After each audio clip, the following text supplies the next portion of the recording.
네. 아니 그러니까 이 상태가 나요. 네, 그게 난 것 같아요. 네. 다들 대답을 예. 이게 있잖아요. 별로 관심들이 없는데 기사거리 대망고 오늘 하나 뽑아줄까? 어? 내가 용인에 있는 삼성 땅 전체를 다 틀었거든. 삼성하고 이건희 회장 땅. 오. 지금 밝기는 어땠어요? 320만 평. 야로가 있네, 야로가 있어. 세금 야로가 깎아주려고. 있네. 지금 현아님 같은 경우도 단독주택이라는 이유로 지금 시세 반영률이 굉장히 떨어지는 거 아니에요? 너무 낮아요. 제가 어마어마하게 낮아요. 예. 공시지가가? 예. 어? 실거래가는 다르잖아요. 그러니까 실거래가가 얼마야? 출거할까? 아니 우리끼리만 여기 있으면 공유하고. 우리끼리가 아니잖아 지금. 마이크가 열려 있잖아. 야 사람이 진짜.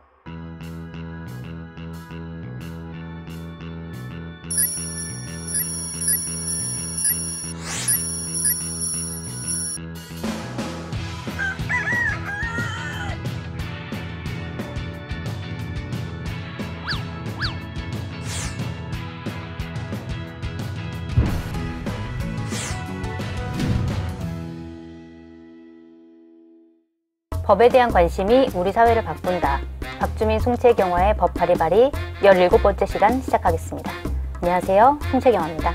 안녕하십니까. 저는 법일고 준 남자 박주민입니다. 반갑습니다. 네 여러분 안녕하세요. 곽현아 수학연구소 곽소장 곽현아입니다.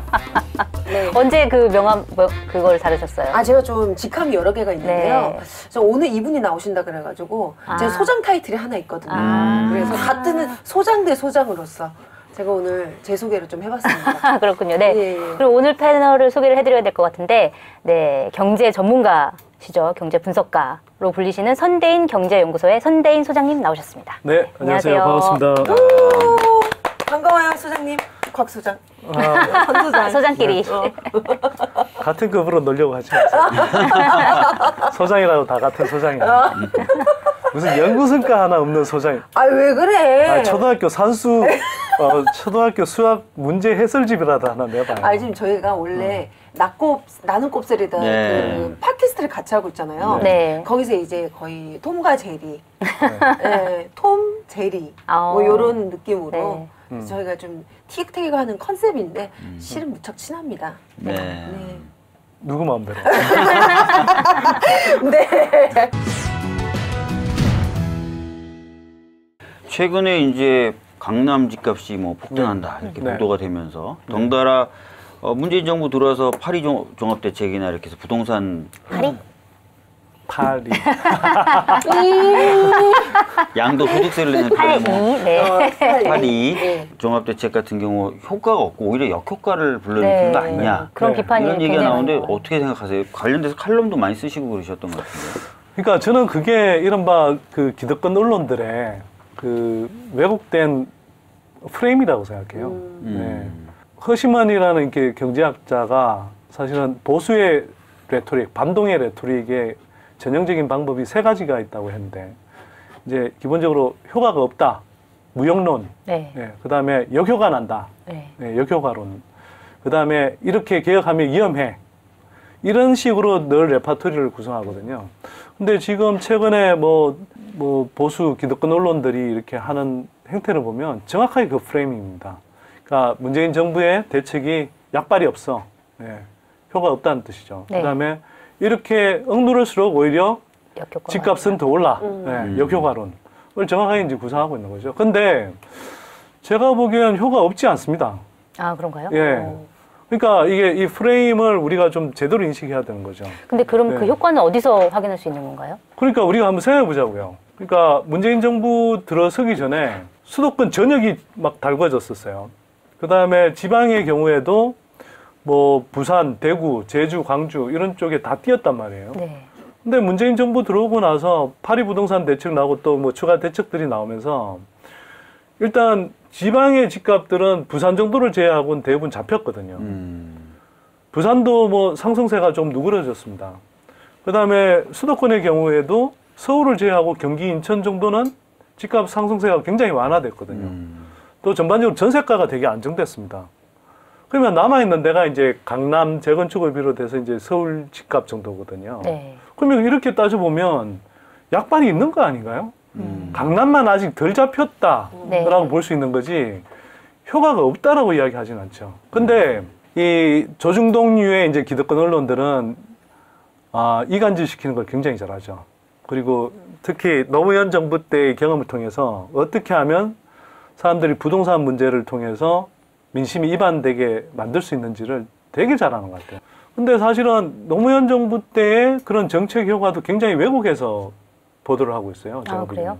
보기에는. 노무현 정부 때 투기를 억제하는 대책을 내놨을 때는 잡혔어요. 네. 근데 그게 일관되지 못하고 부동산 부양책으로 돌아왔었을 때 그때 사실은 집값이 뛰었던 거거든요. 그 다음에 이제 더 큰 문제는 뭐냐면 이명박 서울시장이 뉴타운 바람 불러일으켰잖아요. 네. 그러면서 이제 정책적으로 너무 엇박자가 났던 거죠. 예, 그게 이제 컸던 건데, 그러니까 그걸 잘 생각해 보면 문재인 정부는 지금 어쨌거나 대체로 투기 억제책을 쓰고 있고, 부채 억제책을 쓰고 있는 거잖아요. 그러면 이 방향으로 실제로 그리고 제가 볼 때는 큰 틀에서는 먹히고 있다고 봅니다. 근데 이걸 프레임을 바꿔치기 하는 거죠. 어떻게 이간질 시키냐, 조중동이. 양극화라는 표현을 씁니다. 집값 양극화. 자, 봐라. 문재인 정부 들어왔는데도 강남 집값 계속 오르지 않았냐. 네. 야, 니네들 배 아프지? 배고프지가 아니라. 누가 좀 주세요. 그 얘기 되게 많이 해요. 그러니까 네. 지방은 확실히 잡혔잖아요. 네. 그러니까 양극화 얘기를 해요. 네. 그러니까 지방이 강남- 잡힌 네. 걸 오히려 네. 부정적으로 보면서 지방 사람들은 못 살고 강남 사람만 강남 사람은 잘 잘 살게 된다. 상대적 이렇게 박탈감을 네. 느끼도록. 네, 그러니까 이렇게 우리가 되더라고요. 프레임을 어떻게 보느냐에 따라서 이렇게 다른 거잖아요. 그러니까 자, 이런 현상을 두고도 강남하고 집값이 벌어지고 있으니까 양극화라고 표현할 수도 있어요. 그것도 완전히 틀린 이야기는 아닐 수 있으나 근데 이걸 잘 보세요. 전반적으로 집값이 많이 오르던 지역들이 사라지고 집값 오르는 지역이 줄어들었어요. 그러면 이게 약발이 먹히고 있다라고 볼 수도 있는 거 아닌가요? 네. 그리고 또 하나 제가 볼 때는 이런 거예요. 우리가 뭐 예를 들어 무쇠솥이 달구어졌다가 식을 때는 시간이 걸리잖아요. 네. 그러면 이미 주변부는 제가 볼 때 이제 식어가고 있는 거죠. 그러니까 중심부가 사실은 아직 남아 있는 거예요. 뜨거운 채로. 근데 저는 이것도 이게 얼마나 오래 지속될지 사실 제가 볼 때는 크게 오래 지속될 것 같지 않거든요. 뭐 주요한 그거는 거래량이 없습니다. 지금요? 강남 재건축의 경우에도 뭐 집값이 뛴다고 하는데 네. 사실 거래량은 굉장히 많이 줄어든 채로 실제 거래량은 지금 집값이 간만 뛰고 뛰고 있기 있는 때문에 상황인 거군요. 그러니까 사실은 거래 사례가 많지 않은 가운데 상대적으로 집값이 뛰고 있는 거기 때문에 이게 정말 막 엄청난 거래량을 동반하면서 집값이 뛰고 있다. 그러면 사실 이제 경계해야 되고 물론 뭐 지금도 경계를 해야 되지만 정말 걱정을 많이 해야 되지만 이게 거래량이 별로 없는 상태에서 그냥 이 집값이 뛰고 있다는 것은 사실 그 집값 상승의 여지라든지 이런 것들이 크지 않아 보인다라고 볼 수도 있는 거거든요. 뭐 최근 그 논란 중에 하나가 그 강남 집값을 잡겠다 그러면서 네. 이제 초과 이익 환수제를 이제 시행한다 네, 이렇게 네. 밝혔잖아요. 네. 이거 가지고도 사실은 말이 되게 많은데 네. 일단 초과 이익 환수제가 뭐고 네. 이게 왜 문제가 되는지를 좀 간단하게 설명해 주신다면. 초과 이익 환수제는 말은 어려운데요. 네. 그냥 예를 들어서 재건축을 하면 기존에 이제 뭐 30년 이상 된 낡은 그런 아파트를 사실상 새로 짓는 거잖아요. 네. 그러면 보통 용적률도 올려주고 또 새 아파트를 이제 분양받게 되는 거기 때문에 그만큼 그 개발 과정에서 차익이 발생하는 거죠. 더 이익을 본다는 거죠. 네네. 내가 원래 그러면- 가지고 있던 집값보다 네. 집값이 더 올라간다는 네네. 말씀이신 거죠? 근데 이건 잘 생각해 보면 예를 들어서 용적률을 올려준다. 우리가 그게 눈에 보이지는 않지만 이 공중에 우리가 이렇게 갖고 있는 공공의 어떤 공간을 사실은 올려주는 거잖아요. 네. 그러면 많이 쓸수 공공재가 있도록 사실 주는 거죠. 투입이 된 거죠. 네. 그러면 거기에서 발생하는 예를 들어서 이렇게 어쨌거나 아파트 개별 아파트를 보자면 가격이 뛰니까 그만큼 차익이 발생할 거 아닙니까? 네. 네. 그게 이제 일종의 초과 이익인 거예요. 그럼 이 초과 이익을 한번 생각해 보세요. 이게 공공의 어떤 용적률이라든지 여러 가지 이제 그런 뭐 제도상의 혜택 이런 것들이 포함된 공공재가 투입이 돼서 상당 부분 가격이 올라갔는데 그걸 그냥 소유하고 있는 사람들이 전적으로 다 차지하게 할 거냐? 아니잖아요. 네. 그러면 그 초과 이익을 일부를 환수해서 임대 아파트를 더 진다든지 또 주거 여건을 좋게 만드는데 쓰자는 거예요. 네. 그래서 이제 그게 재건축 초과 이익 뭐 환수를 하겠다는 거고요. 한 절반 이익 받는 거에 절반 정도를 네. 환수를 하겠다. 최고 단계로 가면 절반 정도고요. 그렇죠. 네. 이것도 누진적으로 네네. 올라가는데 3천만 원 이상의 이익이 나면은 그렇죠. 이제 걷기 시작해서 네네. 최고는 그러니까 8억 초과 5천 네. 정도까지. 초과 이익이 이제 네. 3천만 원 정도 나는 구간부터 해서 네. 이제 10%, 20%, 30% 해서 쭉 최고 구간 50%까지 네. 이 초과 이익을 환수하게 돼 있는데요. 네. 지난해 말까지 유예가 됐었어요. 사실상 원래 있었는데 적용이 유예가 안 돼. 됐군요. 네. 거의 안 됐어요. 그래서 이제 이 문재인 정부 들어오면서 더 이상 유예시키지 않고 예, 적용하겠다 이렇게 된 거고 이게 그래서 올해부터 적용이 되는 걸로 돼 있죠. 전 뉴스 보니까 그 초과 이익을 환수하는 금액이 네. 강남 사고에서 최고가 8억? 그 다음에 8억 정도 평균이 정도. 8억 5천, 그 다음에 평균이 4억 정도 네. 된다고 하는데 전 너무 놀란 게 네. 그만큼 많이 정부한테 돈을 주는 거면 사실 이익은 더 많이 얻었다는 얘기인 거잖아요. 네. 그렇죠. 내 집값이 예를 들어 10억이면 네. 만약에 8억을 내가 그 정부에 낸다고 하면 16억을 내가 이득을 그럼요. 얻었다는 얘기인 네. 거잖아요. 네. 그러니까 굉장히 그러면 이게 이득이 너무 지나치게 높다라는 생각으로 저는 그 프레임으로 봤는데 반대로 이제 언론에서 나오는 거 보면 너무 많다 정부에 내는 돈이 이렇게 나오니까 그게 약간 좀 네. 저는 이해가 안 가더라고요. 저도 그렇게 보고 많은 분들이 이렇게 보실 것 같은데 네. 위헌 소송 들어가겠다고. 아 맞아. 아, 그래요? 이게 왜 위헌 예. 그러니까- 위헌 소송 들어가겠다고. 사적 개인 네. 재산을 지나치게 제한한다라고 아, 해가지고 그 뉴스 보니까요. 재건축 연한 그 기한을 허용 연한. 더 맞아요. 허용 연한을 더 늘린다라고 네. 얘기가 40년. 있더라고요. 30년에서 40년. 네, 그래가지고 지금 보니까 뭐 여러 가지 지금 우리가 얘기 나온 정책들이 지금 한꺼번에 이제 쏟아지면 엄청나겠는데요. 예. 엄청나다는 건 어떤 의미예요? 아니 좀 그 제 친구 중에 그 재건축 예정 아파트에 거주하고 있는 강남. 예. 네. 낯빛이 안 좋더라고요.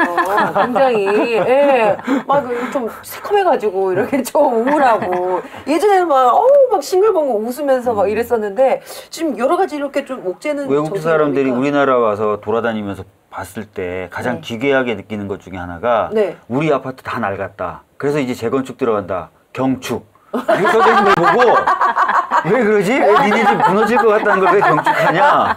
이런 얘기를 많이 한대요. 이게 다 집값 하나에 목숨 거는 그 사회가 빚어낸 전도된 풍경인 것 같아요. 네. 좀 많이 안타깝죠, 사실. 네, 네, 안타깝- 네. 그렇군요. 네. 자, 그래도 우리 선대인 소장님께서 이렇게 부동산 얘기를 해줄 때마다 좀 마음이 너무 아파요. 왜? 이분이 뭐 정말 뭐 이렇게 전문가로 나오셔가지고 이게 쓴소리도 좀 해주시고 이러는데 굉장히 좀 많이 욕을 드셨잖아요. 그동안에. 어디서 욕을 많이 드세요? 예, 뭐 왜냐면 예전에 그 부동산 이제 가격 많이 내릴 것이다. 뭐 빚내서 이제 집 사지 마라 이런 얘기를 이제 하셨는데 네. 지금 이제 저희 그 낙곱살에서도 거의 욕반 그렇거든요. 나는 믿지 않는다 이러면서 그러니까 제 주변에도 손대인 소장님 얘기 듣고 집 안 산다고 그랬던 분들이 지금 그때 집을 샀어야 되는데 그 말을 듣고 내가 안 사가지고 그래. 이렇게 내가 얼마나 손해를 많이 봤는지 모르겠다면서. 선대인 소장님 때문에 저도 학습 효과가 생겼어요. 뭘 뭐야? 어떻게 주변에 비트코인 사지 말란 말을 못 하겠어요. 그랬다가 그쵸? 부모님 때문에 안 샀다가 지금 야, 이런 손해를 너 봤다는 때문에 알아서 잘 근데- 판단해라. 근데 뭐 모르겠어요. 왜 제 메시지를 그렇게만 들으시는 건지 모르겠는데 저는 집값이 지니까 집 사지 말라고 한 게 아니고요. 네. 무리하게 빚내서 사는 게 위험하기 때문에 음. 자제하라, 신중하라 이런 이야기를 했던 거죠. 지난 2, 3년간에 그 최경환 전 부총리 들어오고 나서 무지막지한 이제 빚내서 집 사라 정책을 썼잖아요. 네. 이게 우리가 인구가 늘어나거나 소득이 늘어나서 정상적으로 집값이 오른 게 아니란 말이에요. 맞아요. 박근혜 정부는 4년 임기 동안 거의 430조가가 늘어났어요. 말이 안 되는 거예요. 특히 마지막 2015, 2016년 2년 동안에 늘어난 액수가 거의 260조 늘어났습니다. 2년 동안에만. 그전 10년 동안 연평균 늘어난 거에 2배 이상 다 늘려버린 거예요. 이거 굉장히 위험한 도박인 거거든요. 그러면 정부가 사실은 제대로 했다면 굳이 저 같은 사람 이야기할 필요가 없는데 그런 비정상적인 주택시장 상황을 누군가는 경고해 줘야 되는데 뭐 조중동 같은 대다수 언론들은 제대로 경고하지도 않죠. 그러니까 제가 이제 나름대로는 강한 목소리를 냈던 거죠. 그래서 무리하게 빚내서 집 사지 마라 이렇게 이야기했던 건데 저도 집값이 예를 들면 이런 표현을 썼어요. 2, 3년간 오를 수 있다. 그냥 바로 떨어진다고 했던 게 아니에요. 그러니까 이렇게 무지막지한 부양책을 쓰면 당연히 2, 3년간 오를 수 있는데 이게 나중에 무리하게 빚내서 집 산 사람들이 금리가 오르거나 또는 공급 물량이 많이 쏟아져서 네. 역전산안 오고 집값 떨어지고 하면 손해를 볼 수 있다. 그때 하우스푸어가 되면 어떡할래? 네. 누가 책임지냐 이거죠. 그러니까 저는 뭐 그런 집을 살 경고를 수는 했던 있으나 거예요. 무리하게 빚을 져서 사지 네. 말라 이렇게 실제로 말씀하셨죠. 4, 5년 전에 하우스푸어가 큰 문제였었죠. 네. 사실은 맞아요. 그때는. 그럼 이 상황에서 양심적인 전문가라면 그런 경고를 해야 되는 거 아닌가요? 네. 그래서 저는 이 2, 3년 전으로 돌아가서 이야기하라고 그래도 똑같은 이야기 할 것 같아요. 그래서 네. 저희 지인이 또 네. 꼭 하나 여쭤봐달라고. 예. 네. 뭘 지금 또? 여기 있나요? 그래서 네. 아 여기 없고요. 어. 그래서 아니 갑자기 왜 선대인 청문회로 기재하는 거지 이거? 그래서 선대인 소장님은 비트코인 과연 전문가 나오셨을 때도 집을 그랬어요. 갖고 있냐? 네. 선대인 소장님은 과연 그래서 집을 갖고 있냐, 갖고 있지 않냐? 이게 무척 궁금하다면서. 지난번 비트코인 전문가는 투자했는데 망했어요. 투자해서 망했다는 사람 처음 봤어요. 손해봤다는 사람. 저는 집을 소유하고 있지 않고요. 네. 지금도 그렇군요. 사실 그 반전세에 살고 있습니다. 네. 뭐 근데 소득이 없어서 그런 건 아니고요. 저는 굳이 집을 소유할 필요를 별로 못 느꼈어요 지금까지. 뭐 그리고 집으로 돈 벌겠다는 생각 사실은 일정한 시점 이후로는 안 했고요. 그러니까 그러다 보니까 나름대로는 이런 기득권론들의 왜곡된 보도, 또 비정상적인 정보 이런 것들을 누군가는 이렇게 좀 진출하고 정보를 했어야 돼서 열심히 해왔는데 나름대로 그 역할을 해왔다고 생각하는데 일단 물론 진정성이 이제- 있으신 걸로, 네. 집은 없으신 걸로 네. 근데 정리를 하고. 아유, 네. 울지 말고. 저희 지금 빨리 울기는 왜요? 네, 빨리 지금 근데- 본론으로 넘어가야 됩니다. 소장님. 아니, 지금 1시간 됐어 지금. 아니 말 나왔으니까 알겠어요. 말 나온 김에 나도 좀 충분하게 해명하실 기회를 드리고 그러니까. 편집하죠. 의원님 왜 그러세요?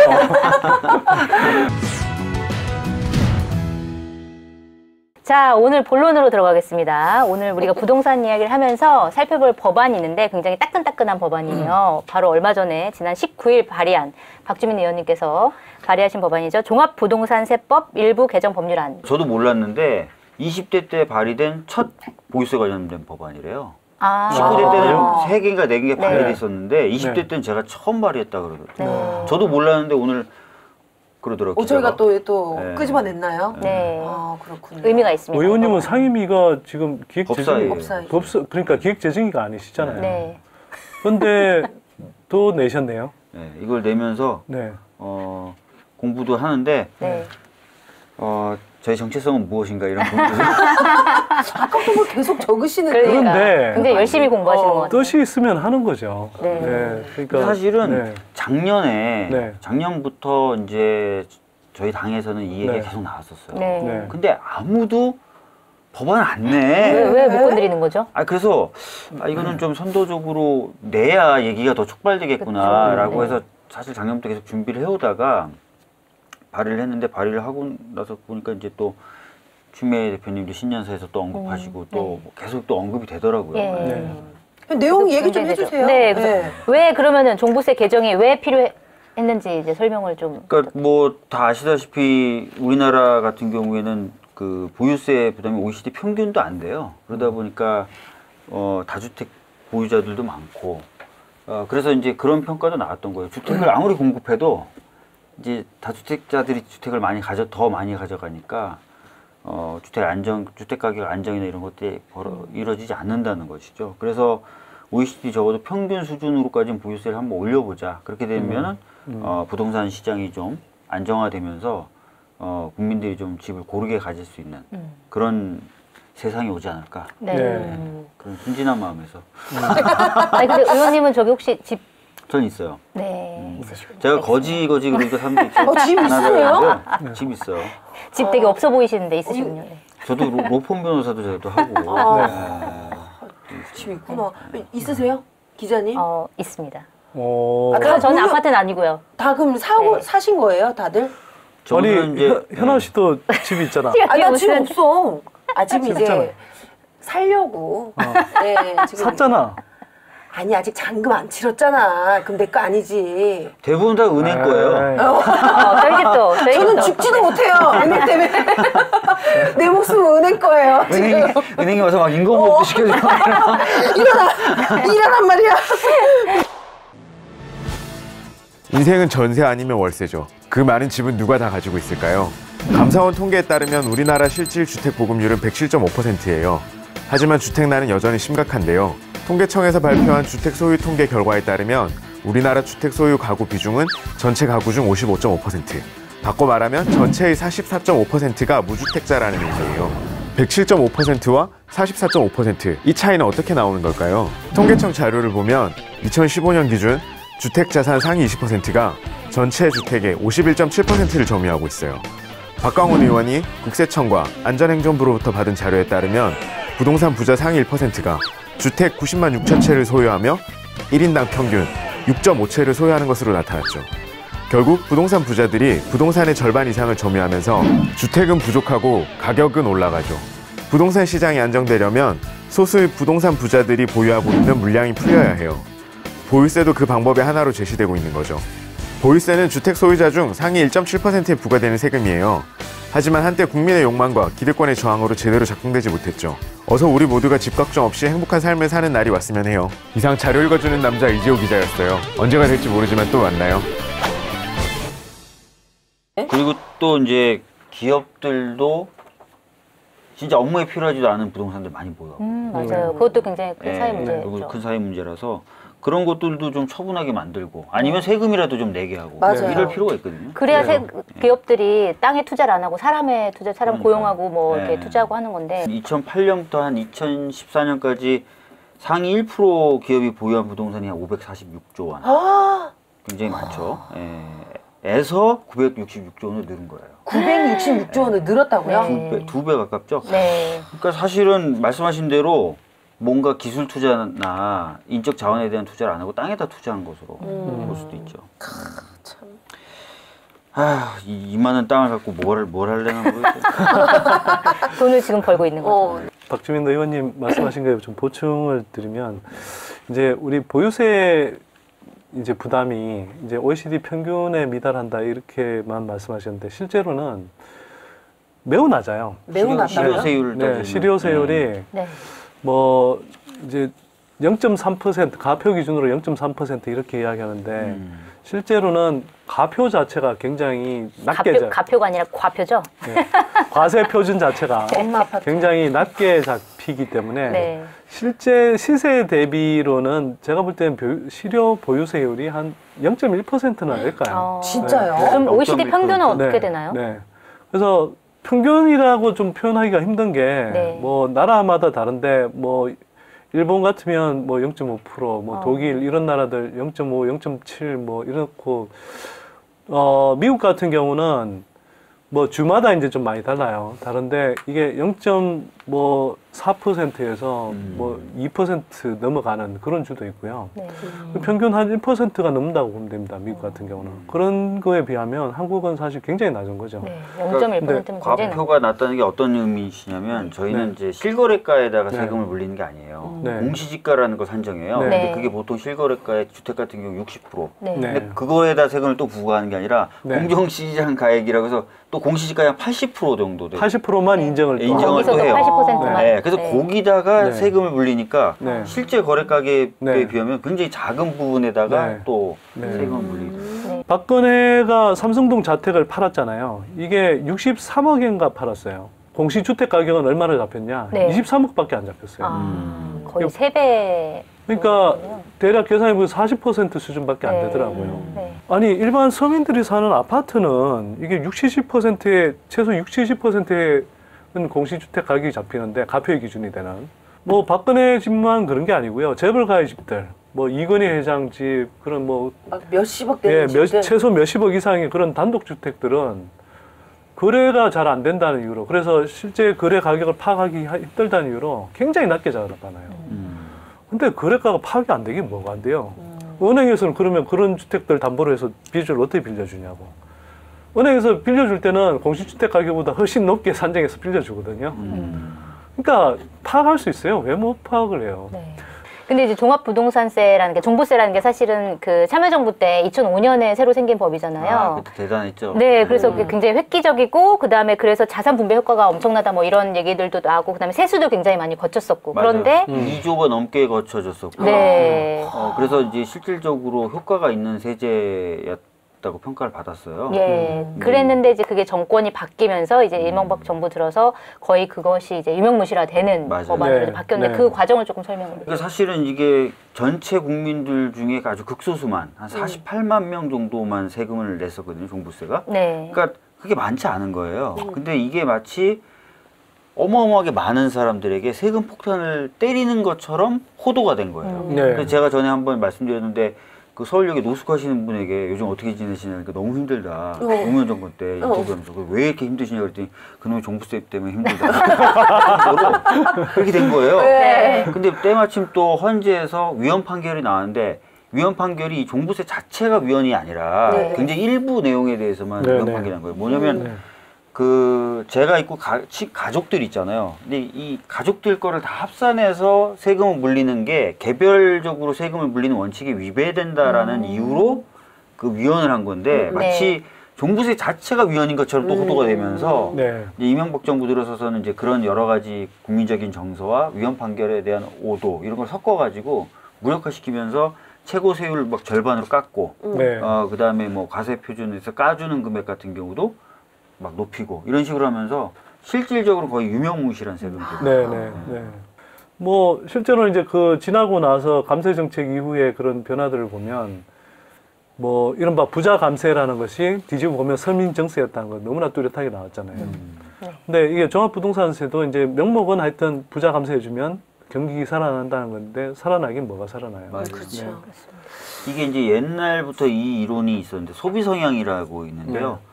그 소득이 늘면은 소비를 얼마나 더 늘리느냐인데 고소득자들은 사실 고소득 상태에서 소득이 좀 더 늘어도 소비를 늘리지 않아요. 그렇죠. 충분히 네. 소비하고 있기 때문에. 네. 근데 저소득자들은 소득이 좀 늘면 소비가 확 늘어나죠. 맞아요. 네. 그래서 이제 사실은 경제가 돌아가게 만들려면 복지라든지 또는 하여튼 뭐 분배 또는 재분배를 통해서 저소득자들에게 사실은 소득이 네. 많이 가도록 네. 해주면 경기가 돌거든요.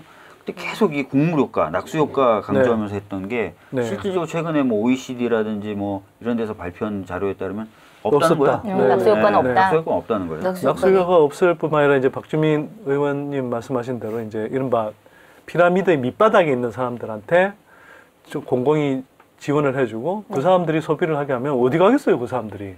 동네 슈퍼 가서 라면 사고 그렇죠. 뭐 돈이 돌아도 밑바닥에서 도는 거거든요. 이걸 이제 우리가 분수 효과라고 하잖아요. 네. 그래서 분수 효과가 사실은 정말 경제를 살리는 방향의 정책이죠. 법안 내용을 좀 구체적으로 그러면 요즘에 법안을 내고 나서 여기저기서 하도 욕을 먹어. 왜? 의기소침해지셨어요? 많이 의기소침해져. 아유. 네, 법안 내용이 어떻길래 한번 다시 한번 또 일단은 설명해 뭐 주시죠. 저는 이제 1주택자에게는 조금 부담을 덜어준 형식으로 네. 가야 된다고 생각을 했어요. 포인트입니다. 네. 그래서 1주택자 같은 경우에는 이제 공정시장가액 같은 거 비율을 폐지하고 공제금액 정도를 좀 높여주고 이러면서 1주택자들은 거의 12억부터 세금을 조금씩 내기 네. 시작하다가 15억이 되면은 현행하고 좀 비슷하게 내고 그 다음부터는 좀 올라가서 20억이 넘어가면 더 무겁게 현행보다 이렇게 되면서 1주택자들은 좀 부담을 좀 덜게 했고요. 그러니까 그 다주택자는 12억이라는 거는 공시지가 12억을 말씀하시는 거죠? 아니요. 아니요. 시세. 시세. 시세, 네. 시세로 치면은 네. 그래서 이제 문제는 근데 다주택자들은 좀 무겁게 해서 애초부터 무겁게 내게 만들었고 다주택자는? 네, 다주택자는 30억쯤 되면은 2배를 부담하도록 만들었어요. 네. 근데 이제 어디서 욕을 먹느냐? 예. 첫 번째 포인트예요. 그러면 너는 15억 정도까지는 사실상 봐주겠다는 의미가 되는데 네. 그러면은 강남에 똘똘한 집 한 채 안 되지 않느냐? 음. 이 문제 제기가 하나 있고요. 두 번째는 다주택자라고 해서 그러면은 다 무겁게 하면 네. 강남의 집이 아니라 뭐 시골의 집도 그거 한 채가 상속 같은 거 네. 받아서 두 채 갖고 네. 이런 사람들까지 다 세금 내야 되는 거냐? 네. 이런 이제 두 가지 문제 지적을 네. 많이 하세요. 네.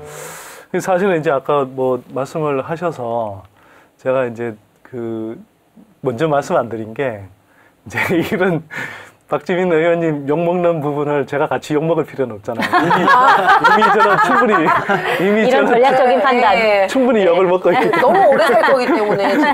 예. 5억짜리를 세 채 네. 갖고 있던 사람이 네. 그걸 싹 팔고 강남 네. 한 채로 딱 네. 이사 가면은 네. 어쨌든 강남 집값이 더 오르면서 그런 근데 현상이 이제 또 발생할 그 수 있다는 부분에 거죠. 대해서는 저는 이제 아까도 말씀드렸다시피 15부터는 네. 현행하고 똑같고 네. 그다음에 그 이상으로 올라가면 더 무겁게 부담이 되거든요. 부담이 네. 가벼워지는 건 네. 아니에요. 네. 네. 그렇기 때문에 이제 뭐 고가의 강남 아파트 주택에 대해서 뭔가 혜택을 줬다. 이건 절대 아닌 거죠. 그거는 네. 현행보다 그렇죠. 오히려 무거워지거든요. 네. 그리고 네. 최근에 그 부동산 거래 시장에 관련된 자료들 좀 보면 강남 같은 경우 15억 이상 되는 그 아파트들이 주로 거래가 많이 되면서 가격을 끌어올려요. 네. 그러니까 제가 설계한 제도에 따르면 거의 다 걸리는 것들이고 또 하나는 많은 분들이 약간 그 오해를 하시는 부분이 있는데 강남은 집값이 비싸잖아요. 그래서 2주택자나 3주택 이상자가 적다고 생각하세요. 비싼 집을 어떻게 두 채, 세 채 갖고 있겠냐. 서울 평균보다 훨씬 많습니다. 당연히 그렇죠. 네. 2주택자, 3주택자가 강남에 많아요. 제일 많아요. 네. 그거를 순위별로 세우면 다주택자가 제일 많은 데가 강남. 네. 두 번째가 그 송파인가 그래요. 그 네. 강남 쪽이 다주택자가 훨씬 많아요. 네. 뭐 아까 이제 똘똘한 한 채 이야기했는데요. 똘똘한 한 채라는 것도 사실은 제가 볼 때 언론에서 지어낸 그 작품이에요. 네. 실제로 똘똘한 한 채론이라는 건 제가 볼 때는 잘 없습니다. 네. 그리고 특히 뭐 지방의 집을 처분하고 똘똘한 한 채, 강남의 똘똘한 한 채로 바꿨다. 네. 글쎄요, 그거는 정말 언론이 소설 쓰는 거에 가치는 가깝다고 그런가요? 생각합니다. 그렇게 할 네. 사람은 없을 왜냐하면 것이다. 네. 정말 그런 식이라면 지방 거래량은 줄면서도 강남 거래량은 확 늘어나야 되잖아요. 네. 근데 강남 거래량이 특별히 늘어났다는 증거가 없어요. 강남은 물론 이제 이런 투기 수요에 따라서 진폭이 이제 거래량이 진폭이 많이 생기긴 하는데 뭐 특별히 지역에서 많이 처분하고 이쪽으로 옮겨 탔다라는 걸 느낄 만큼 그렇게 거래량이 늘거나 하지는 않았습니다. 그래서 제 법안에서 변명을 좀 마저 하자면 네.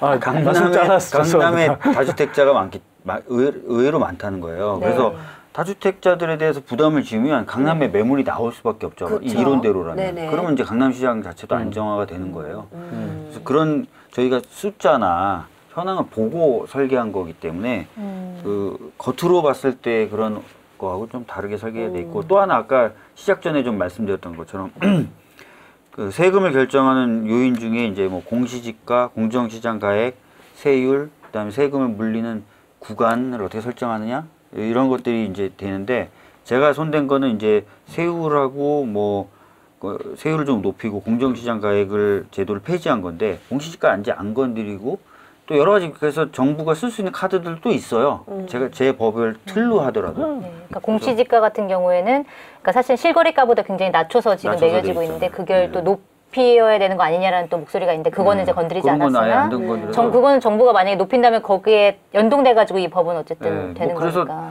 이거 뭔가 완벽하게 제가 하나의 틀로 해결하려고 만든 법은 아니고 네. 또 하나는 이제 아까 말씀드렸던 대로 이게 이제 얘기는 계속 나오는데 구체적 논의는 또 안 돼요. 얘기는 나오는데 그래서 그럼 구체적 논의를 위해서라도 선도적으로 좀 발의할 필요가 있다라는 생각을 가지고 네, 어쨌든 그건 논쟁이 잘 많이 하셨습니다. 되면 좋을 것 같아요. 네. 그래서 네. 그 정부가 오늘 인터뷰 보니까 네. 김동연 부총리는 네. 맞아요. 한 주택, 그쵸. 1주택을 가지더라도 고가의 주택을 가졌을 경우에는 네. 부담을 무겁게 지을 네. 필요가 있다라고 인터뷰 네. 하시더라고요. 네. 네. 한겨레 단독으로 나왔습니다. 아, 역시 한겨레군요. 네. 그거에 대해서는 뭐 어떻게 해요? 저도 카메라 보고 이렇게 했었어요. 그러니까요. 이거 배우세요, 이런 걸. 사실 제가 법안을 발의하고서 이제 은평구에 계신 어떤 분이 전화를 저희 지역사무실에서 네. 은평구에도 다주택자가 많은데 어쩌라고 너 그런 이런 표현을 쓰셨대. 어린 놈 XX가 그런 네. 아무것도 뭣도 모르는 놈이 그런 법을. 그래서 제가 그 자료를 갖고 있었다 그랬잖아요. 네, 다주택자가. 네. 은평 거의 꼴찌예요. 안타깝게도 다주택자가 제일 없는 구 중에 하나예요. 네. 근데도 그분은 굉장히 불만이 많으셨고. 그분이 다주택자실까 보네요. 신가 봐요. 그래서 그러면은 이 법안이 시행이 되면은 어떻게 세수는 많이 그러게요. 잡힐까요? 뭐 사실 세율 같은 경우는 거의 참여정부 수준하고 비슷하게 맞춰놓은 거라서 뭐 실제로 이제 좀 더 면밀하게 시뮬레이션이나 아니면 이런 것들을 해봐야 되는데 참여정부 시절에 하고 비슷하게 좀 거치지 않을까? 2조 조금 넘게 거치지 않을까? 네. 지금 한 1조라고 예, 했나요? 예. 네. 아, 2배 근데 정도.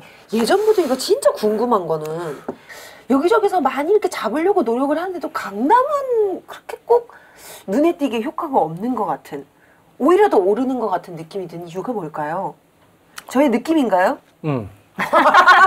아, 저의 느낌이라고요? 우리가 지금 오래돼서 잊어버려서 그런데 2006년 말 2007년 초 많이 이후로 그 한 몇 년 동안 집값이 제일 가파르게 떨어진 데가 강남이에요. 예를 들어 30억짜리가 19억 뭐 이런 식으로 떨어졌어요. 거의 40%씩 빠진 지역도 있어요. 맞아요. 분당의 경우도 예.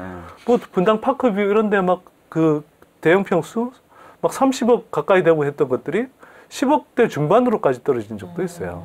그건 또 이명박 박근혜 정부 시절에 네. 떨어진 거고 네. 왜 이명박 박근혜 정부 시절은 떨어졌는데 또 노무현 정부 시절에 아니면 문재인 정부 시절은 왜 오르냐는 거예요. 지금도 문재인 올랐어요. 정부- 그게 궁금해요. 그러니까 특히 박근혜 정부 후반기 때 그 최경환 전 부총리 들어오면서 풀어 제낀 그런 이제 그 이른바 규제 완화의 틀이 아직 완전히 다 이렇게 되돌려진 게 아니에요. 아까 이야기했던 뭐 재건축 초과이익 환수제라든지 양도세 중과라든지 이런 것들이 실제로 강남 지역에 실제로 집행되지 않았어요, 지금. 아직 집행될 거다라고 얘기만 네, 나오고 보세요. 있나요? 자세히 보시면 네. 이게 집행됐는데도 효과가 없는 게 아니에요. 집행이 아직 안 된 상태예요. 신DTI 적용 안 그렇죠. 됐죠. 네. 재건축 초과이익 환수제 적용 안 됐죠. 그러네. 양도세 중과 적용 안 됐어요. 안 됐는데 약발 없다고 하는 거예요. 아직 집행도 안 됐는데. 다른 지역은 이렇게 이제 정부가 이야기하는 정도만으로도 이미 이제 그 어느 정도 가라앉는데 강남이라는 지역은 워낙 투기 열기도 강하고 실제로 그런 정책들이 집행이 돼서 뭔가 사람들이 느껴져야 그래야 아 이거 정말 아 뜨거 하면서 이렇게 뭐 집을 팔든가 아 정말 부담되네 이렇게 하면서 거래가 줄어들든가 하는 건데 지금 그게 본격적으로 안 됐어요. 네. 네, 실제로요. 아니, 그래서- 저 그 압구정 그 있잖아요. 압구정 그 로데오 거리 쪽에 네. 옛날에 진짜 거기 상권 뜨거웠거든요. 네. 근데 요즘 좀 많이 죽었는데. 많이 죽었죠. 근데 거기 임대를 사람들이 나도 이제 잘 안 되는데도 신경을 안 쓴대요. 그러니까 가격을 안 내린다는 거예요. 어차피 또 왜냐면 난 고민일 돈이 거니까. 많으니까 상관없어 그냥 놔두지 뭐 이런다라는 거예요. 저는 그것도 언론이 뻥이야? 만들어낸 조작이라고 생각해요. 아 그래요? 왜 누구야 그러냐면 나한테 왜 자꾸 그런 이상한 뉴스를 안겨준 거야? 그, 그리고 실제로 네 그렇게 네. 집을 아까 안 말씀하셨던 팔 거라고. 대로 일관성 이게 철회가 되거나 약화되지 않을 것이다. 네. 적어도 이 정권이 가는 한 계속 갈 것이다. 네, 이 그게 믿음, 그래서 이 굉장히- 믿음과 신뢰가 굉장히 중요하거든요. 네. 근데 그렇게 되면 이 사람들도 생각 바꾸죠. 매년 네. 종부세를 많이 낸다. 한 번 내고 한 번 내고 만약에 끝내는 거면 그럴 수도 있겠지만 그게 아니라 네. 매년 이렇게 내야 된다. 앞으로 수십 년 이렇게 내야 된다. 네. 그리고 주택시장에 막 매물이 쏟아져 나오면서 가격이 갑자기 떨어질 것이다. 이게 실감나는 현실로 다가오면 다르죠. 네. 그래서 일관성을 지키는 게 되게 중요한 것 같고요. 그래서 그리고 아까 이제 또 하나의 신화가 뭐냐면 강남은 뭐 실소득이 있는 사람들이 그냥 산다 이렇게 이야기를 하는데 물론 뭐 그 중에는 뭐 상대적으로 소득이 많고 또 상대적으로 부자인 사람들이 사는 건 맞죠. 근데 비도 엄청 내요. 한편으로는. 아, 비도 어마어마하게 네. 내고 사더라고요. 제가 네. 개포주공 3단지를 1년 반쯤 전에 그 전수조사를 해본 적이 있는데요. 왜 하셨어요? 그때 네. 그 이제 내가 왜 부채실 했을까? 그냥 갑자기 골똘히 생각하시는 왜 했어요? 내가 왜 했을까? 갑자기 질문 드니까 왜 했어요? 왜 했지? 보통은 넘어갔는데 그냥 갑자기 왜 했지? 아니 나름대로 내가 경제 전문가라는 사람이 그런 걸 좀 조사해보면 아, 알거나 그런구나. 아, 왜 조사했냐면 깜빡했네. 네. 이게 이제 그 개별 아파트별로 부채 실태가 어느 정도인지를 보고 싶었던 거예요. 이게 사실 이런 게 좀 어느 정도 분석이 돼 있어야 되거든요. 네, 재밌네요. 그래서 결과가 어떻게 근데 되나요? 했더니 개포주공 3단지의 경우에 73%가 빚을 얻어서 집을 산 사람들이고요. 그것도 빚만 얻은 게 아니라 95% 정도가 뭐 전세나 월세를 끼고 사요. 이게 그 해만 철거 앞두고 그 해만 그런 게 아니고 그 이전 10여 년 동안 계속 이 아파트는 그냥 세입자를 끼고 사는 거야. 그러니까 전세랑 생각해보세요. 차액만 내고 예를 살수 들면 있으니까. 이런 거죠. 10억짜리를 사는데 네. 뭐 예를 들어 전세 한 3억 끼고 대출 한 4억 받고 3억 자기 돈으로 사는 거예요. 맞아요. 전세도 사실은 빚이거든. 네. 전세 보증금을 자기가 네. 돌려줘야 네. 되니까. 그러니까 쉽게 말해서 자기 돈, 자기 자본이 그렇게 많은 상태로 사지 않아요. 그리고 실거주용으로도 아니고. 네. 그리고 이른바 이제 투기 심리가 강해지면 이런 빚내서 사는 비율이 높아지죠. 얼마 전에 그 국토부에서 조사한 그 자료를 봤더니 지난해 10월인가는 제가 정확하지는 않습니다만 대략 그 빚을 내서 집을 산 비율이 강남 쪽에서 대략 한 35% 정도였는데 이게 12월 되니까 이게 50%를 넘어간 거예요, 평균. 이거는 이제 뭐 재건축만 한 게 아니라 뭐 이제 전체적으로 좀 포괄해서 아마 상대적으로 빚내서 집 산 비율이 낮을 텐데 재건축 그중에서도 투기성이 강한 재건축은 제가 아까 말씀드린 대로 이렇게 훨씬 더 빚을 많이 내서 사는 거죠. 그래서 이게 집값이 올라갈 때는 이게 이른바 투기 레버리지의 힘으로 네. 많이 올라갑니다. 가파르게 올라가죠. 근데 떨어질 때는 그만큼 또 빚을 내서 산 사람들이 많기 때문에 오히려 더 가파르게 떨어져요. 강남은 늘로 오른다. 이런 식의 신화가 지금 이제 집값이 오르니까 그런 신화가 사로잡히는데 이게 결코 강남은 꼭 불패임금만은 아닙니다. 아닐 수 있어요. 그리고 빚을 많이 내서 산 사람들이 있기 때문에 이런 여러 가지 규제 정책이나 종부세 같은 게 생기면 사실상 집을 팔 가능성도 그러니까 붙잡고 있기보다는 팔 사람들도 많을 수 있다 이렇게. 네, 제가 볼 때는 하여튼 제대로 지금 정부가 내는 정책들이 아직 작동 안 한 상태에서 기득권 언론들이 평가를 하고 있는 거예요. 네. 최소한 제가 볼 때는 상반기 지나봐야 그때 우리가 좀 네, 이 효과를 얘기할 수 있어요. 이제 논해봐야 네. 될 시기인 것 같은데, 근데요, 사실 이 박주민 의원님 이 종부세 관련된 법안 내셨다고 딱 얘기 듣고 저도 약간 그럼 나도 지금 잔금을 치러야 할 나도 나도 많이 내는 거 아니야? 이렇게 막 좀 겁이 나기 시작하는데 좀 정확하게 딱 좀 안심을 시켜주셨으면 좋겠어요. 어떤 기준이다. 그러니까 그 실제로 그 적용되는 분들이 그렇게 많진 않아요. 근데 이게 좀 오해가 될 수 있는 예. 부분이잖아요. 노무현 정부, 노무현 대통령님 때도 이제 굉장히 많은 사람이 적용되는 걸 좀 오해했다고 말씀드렸는데 지금 저희들이 이제 뽑아본 자료를 보면은 전체 그 주택 소유자 중에 한 1.7%? 1.7%요? 예, 그리고 1주택 소유자의 경우에는 0.5%? 그러니까 별로 없어요. 네. 아마 주변의 친구들 다 모아서 네. 손 들어봐! 이러면 안 될 수도 있어요. 여기 안에도 자, 여기 감독님들, 여기 저기 PD님, 카메라 감독님, 저기 음향 감독님, 네. 작가님 다 해당 안 되시고요. 네. 딴 데 보고 있군요. 아닌가 봐요. 네. 해당 안 돼 보인다. 예. 다들 지금 좀 우울합니다. 그래서 걱정 안 하셔도 된다는 거예요. 네. 네. 그렇습니다. 네. 법안 통과 가능성 우리가 또 안 볼 수가 없는 이 얘기만 나오면 제가 진짜 저는 안절부절. 질문에 들어가고 네. 실제로 이제 종부세가 개정이 될 것인가, 실현될 것인가, 이게 굉장히 중요하다고 볼 수 있는데, 좀 지금까지 역대 정부에서 이제 해온 것들을 보면은 제대로 된 적이 없어서 사실은 좀 실현이 될까, 과연? 이런 생각이 좀 들 수밖에 없는데, 어떤가요, 소장님? 노무현 정부가 유일하게 이제 좀 보유세와 관련해서 제대로 이제 좀 개혁안을 마련해서 추진했던 정부죠. 뭐 이야기했지만 기득권의 반발, 그리고 특히 뭐 기득권 언론들의 그런 이제 왜곡된 그 뭐 융단 폭격 때문에 사실 많은 공격을 받았고요. 네. 사실 홍역을 굉장히 많이 치렀죠. 그러니까 문재인 근데- 정부가 네. 그래서 약간 노무현 정부 때의 그런 종부세 트라우마가 좀 있는 것 같아요. 그래서 사실은 우리가 보유세를 왜 이렇게 못 꺼내들지 이런 느낌이 사실 좀 드는. 화끈에 들어버렸어요, 제가 그냥. 그러니까. 잘했습니다. 그래서 뒤로는- 폭탄을 맞고 계시죠. 근데 뒤로는 칭찬받고 있어요, 그래서. 선도적으로 잘했다. 네가 욕먹고 있어서 많은 참고가 되고 있다. 그래서. 지금 이제 문재인 정부는 아무래도 노무현 정부 때의 경험이 있기 때문에 좀 조심스러운 것 같아요. 그건 사실 한편으로는 좀 이해되는 부분이 있고요. 또 한편으로는 이게 이제 어쨌거나 세금 문제라는 것이 굉장히 강한 반발을 부를 수 있는 소재이기 때문에 아마 지방선거 전에 본격적으로 꺼내들긴 저는 쉽지는 않아 보입니다. 그럴 수도 있겠네요. 그래서 오히려 이제 지방선거에서 만약 지금의 여건이 네. 좀 압승을 한다. 그러면 좀 더 자신감을 가지고 추진할 수 있지 않을까. 그런 면에서도 수도권의 용인시를 비롯해서 용인 네. 지금의 민주당이 압승하는 게 굉장히 중요합니다.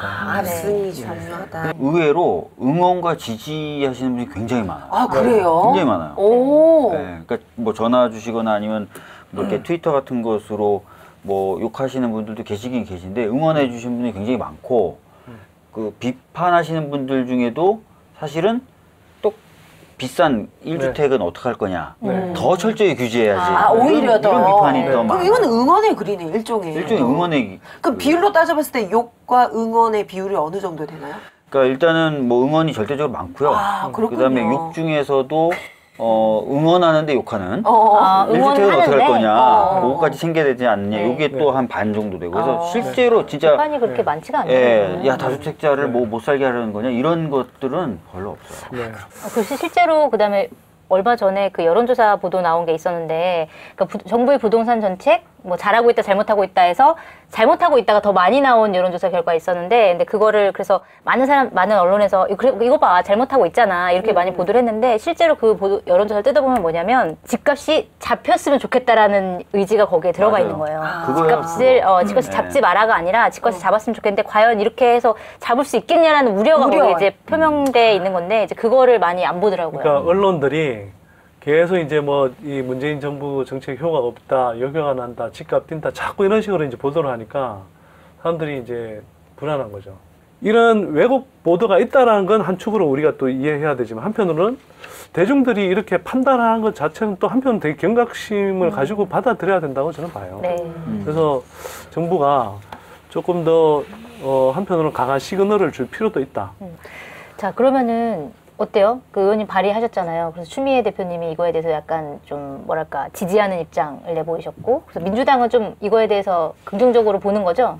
네, 전반적으로. 뭐 전반적으로 긍정적으로 보고 있고, 네. 오늘 모 정부 인사가 전화를 해서 굉장히 고맙다.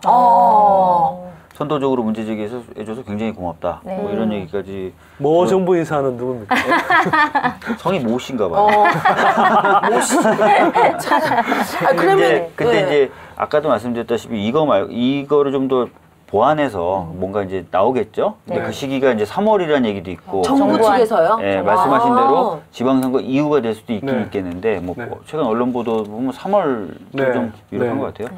하여튼 그래서 지금 당이나 정부 차원에서는 이런 흐름으로 좀 가려고 하는 것은 네. 분명하고요. 네. 딱 보기에 종부세 막 대놓고 반대할 수 있는 그런 분위기인가요, 지금?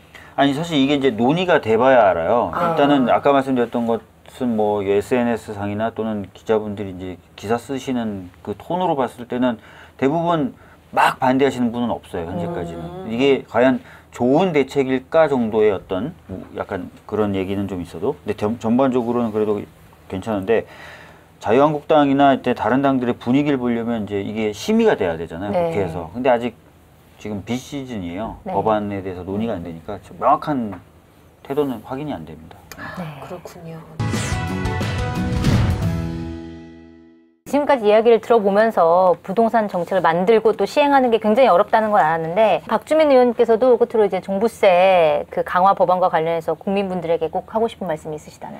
그러니까 이 얘기를 꼭 해드리고 싶어요. 아까 여쭤보셔서 제가 말씀드렸던 건데 실제로 1주택자분들 중에는 0.5% 정도만 대상이 될 것이다.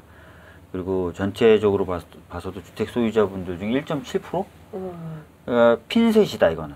그리고 부자를 대상으로 하는 것이고 그것을 통해서 전체적인 부동산 시장의 안정에 기여할 수 있는 세제이기 때문에 지지를 해주시는 것이 필요하다. 이런 말씀 좀 드리겠습니다. 저는 좀 더 세게 하셨으면 좋겠습니다. 어떻게 세게? 그러니까 정부와는 좀 더 세게 나올 수도 있고. 네. 아까 이제 뭐 예상되는 세수가 2조 정도라고 말씀하셨는데 네. 노무현 정부 때 2조면은 사실 그 이후로 지금 부동산 가치가 많이 뛰었잖아요. 네. 그러면 실제로는 그때 수준의 어떤 세율을 유지하거나 해도 실제로는 한 3조점 예를 들면 그쳐야 그때 수준이라고 저는 보는 거거든요. 더 큰 문제는 대기업들이 보유한 토지들입니다. 네. 네. 제가 용인시에서 그 실명을 밝히는 게 낫나?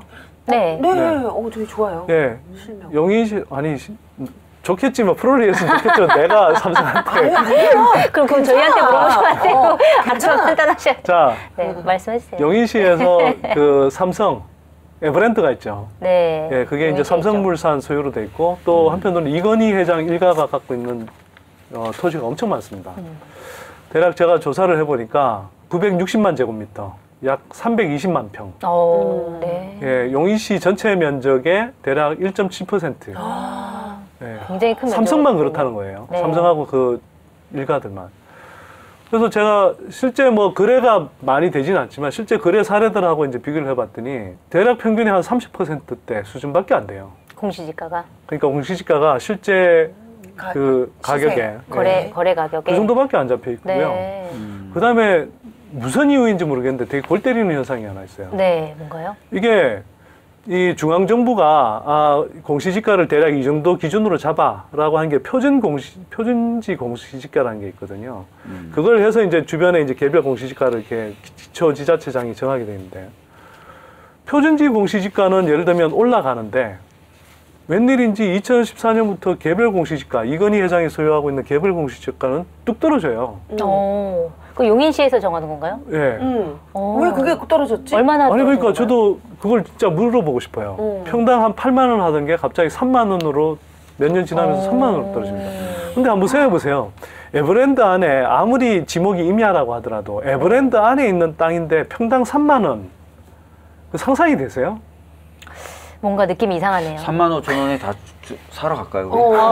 사러 갑시다. 나 4만 원에 살 수도 있을 것 같은데. 나는. 이건 좀 확인해 볼 문제 네. 아닌가요? 기자님? 확인해볼 그러니까 이거는 추가 뭐 네. 용인시청에 네. 가서 한번 물어보시면 좋겠는데 네, 용인시 일단 한번 물어봐야 데이터상으로 그렇게 나오고요.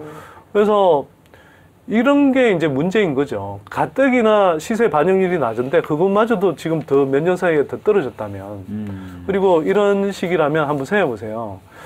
이게 그 기초지자체가 이제 재산세를 걷거든요. 맞습니다. 그러면 실제로는 더 거둘 수 있는 세금들을 이렇게 안 걷고 있다면, 안 걷고 있는 것이라면 사실은 그만큼 시민들 혜택으로 돌아가야 될 돈들을 그러네요. 못 걷고 있는 거죠. 그러면 거꾸로 이야기하면 이걸 더 거두면 제가 볼 때는 용인시에 있는 그런 대기업들, 삼성뿐만 아니라 뭐 현대를 비롯해서 그리고 기업 연수원만 수십 개가 있거든요. 골프장도 수십 개가 있고. 그럼 그 땅들에 대한 토지에 대해서 공시지가만 좀 더 점진적으로 현실화하면 네. 제가 볼 때 매년 수백억 원의 세수가 더 생길 것 같아요. 네. 그 세수를 정말 주민들의 복지, 문화 이런 삶의 질을 올리는 데 쓸 수 있다면 뭐 훨씬 좋은 선택이잖아요. 아마 다른 지역에서도 뭐 이런 대기업들 토지를 조사해 보면 비슷한 현상들이 있을 겁니다. 그래서 이게 중앙정부가 표준지 공시지가를 이렇게 올려가고 또 기초지자체들도 이런 개별 공시지가 그 표준지 공시지가를 기준으로 해서 개별 공시지가를 올려가면 저 지방 분권을 한다고 하지만 사실 재정이 열악한 지자체들 많잖아요. 근데 이런 데서 사실 세수를 더 확보하고 그렇게 해서 우리 주민들한테 혜택으로 돌려줄 수 있다면 그거 얼마나 좋은 겁니까? 그렇죠. 그러네요. 거의 마지막에 한 네. 말씀에 아주 중요한 네. 얘기를 그 용인시에 있는 삼성 땅이 공시지가가 굉장히 낮게 책정되어 있다. 이상하다는 얘기는 저희 한겨레 TV 이제 박주민 송채경의 법파리바리에서 처음으로 밝혀주신 거죠. 처음이죠. 감동해가지고 처음인데 그럼 제가 이게 방송이 되기 전에 미리 딴 데서 그러니까 지금 방송이 예약돼 있는 데가 좀 있긴 있어요. 네, 그런 데서 말씀하지 마시고요. 예, 감독으로 빨리 저희가 쓰시길 최초로 바라겠습니다. 모두하는 것으로 하는 거 봐서. 빨리 써보세요. 빨리 써보세요. 우리가 써버려야지. 시민들의 의견이 법과 우리 사회를 바꾼다. 시민 바리바리 코너인데요. 오늘은 서울 은평구에 사시는 곽철종님 의견을 소개해드리겠습니다. 박 의원님, 송채경화 기자님, 곽현아님, 유익한 방송 잘 보고 있습니다. 이 방송이 더 나은 세상을 만드는 데 힘이 됐으면 좋겠습니다. 얼마 전 참 가슴 아픈 소식이 있었죠. 아파트 단지 내 횡단보도에서 6살 어린이가 자동차에 부딪혀 목숨을 잃은 일 말입니다. 그런데 황당한 것은 아파트 단지 내 횡단보도는 사유지라서 도로교통법 12대 중과실에 포함되지 않는다는 겁니다. 아니, 아파트는 아이들이 마음껏 뛰어놀아야 하는 공간인데 횡단보도에서조차 보호를 못 받는다면 이런 사고는 언제든 또 계속될 것입니다. 이 일은 청와대의 청원이 되어서 많은 분들이 동의를 해주고 계신데요. 또 아파트 안에서 차량이 일정 속도 이상으로 달릴 때는 단속이 가능한 법도 만들어주셨으면 합니다. 선진국에서는 어린이들 보호가 최우선인데 우리는 툭 하면 아이들이 목숨을 잃고 다치고 있습니다. 제발 어린이들을 보호할 수 있는 법안을 만들어주세요. 이런 의견입니다. 네. 네. 굉장히 마음이 아프네요. 네. 근데 이건 좀 저도 몰랐던 그러게요. 사실인데요. 이게 최근에 보도가 돼가지고 반향이 굉장히 큰. 그래서 실제로 청와대에도 청원하셨고 저한테도 뭐 페이스북 메신저나 뭐 이런 데로 많이 관련된 그 의견을 주셨어요. 네. 좀 검토를 해보고 있는 상황입니다. 예. 자, 오늘 의견을 보내주신 곽철종님 정말 감사드립니다. 이분이 은평에 사세요. 은평구. 예. 아, 그래요? 아시는 분이세요? 그래서 은평구 주민이 또 이걸 해주셨죠. 아니 아는 분은 아니고요. 그러니까 사건이 은평구에서 났다는. 아니 이 서울 은평구에 사시는 우리가 말했네. 웃으면서 말씀하시는데 너무 심각하게 저만 말씀하시고. 방송에 집중하나? 그게 아니라 지역구이시다 보니. 그러니까. 은평구 얘기만 나오면 이렇게 눈이. 저는 막 단어 100개가 지나가도 은평이 들어가 있으면 탁 체크를 해요. 세상 모든 사람들이 영인 시민과 영인 비시민 자동 스캔됩니다. 오늘 용인해 주겠어. 자, 어우, 좋았어. 그런 멘트 계속 치라고. 자, 서울 은평구에 사시는 곽철종님, 제가 또 이번 주에 아주 푸짐한 선물을 준비를 했습니다. 열사려. 달력입니다. 네. 열사력. 2018 열사력인데요. 자, 민주운동 과정에서 희생되신 모든 분들이 기록된 달력인데요. 매일 아이고, 이거 한번 볼까요? 1월. 이 또 멋진 이 문구 딱 입고 이렇게. 이게 또 적혀 있네요. 네. 과연 무엇이 산 것이고 무엇이 죽은 것입니까? 하루 삼시세끼 끼니만 이어가면 사는 것입니까? 네, 2018년 열사달력에는 모두를 위해 자신을 바친 이 민족 민주열사 희생자들이 살아남은 우리에게 남기고 간 아주 소중한 다짐이 담겨 있는데요. 이 열사달력, 이 열사들의 희생을 기억하고 그 정신을 계승하기 위해서 만들어졌는데요. 자, 이 달력, 이 벽에 붙이는 것도 있고 탁상달력도 있습니다. 이렇게 판매 수익이요, 이 열사 정신 계승 사업에 쓰인다고 합니다. 의견 주신 세 분을 저희가 선정을 해가지고 탁상 열사력, 벽걸이 열사력 하나씩 저희가 보내드리겠습니다. 협찬해주신 민족 민주열사 희생자 추모 기념단체 연대회의에 감사드리겠고요.